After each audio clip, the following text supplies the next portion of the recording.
যেখানে নারীরা বেশ্যা, নারীরা টোকেন, নারীরা বিশ্রী এবং তাদের দলে যদি কোনো কেউ পছন্দ না হয় সেই নারীরা শাহবাগী।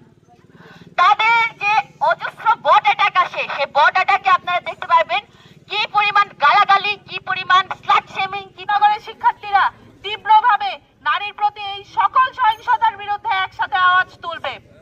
আমি বলতে চাই, আপনারা যারা এই বিষয়টিকে শুধুমাত্র আইডি হ্যাকের বিষয় বলে ডিফেন্ড করছেন, আপনারা কি বোঝেন না যে এই বিষয়টি আজকে কেন শিক্ষার্থীরা মাঠে নামছে?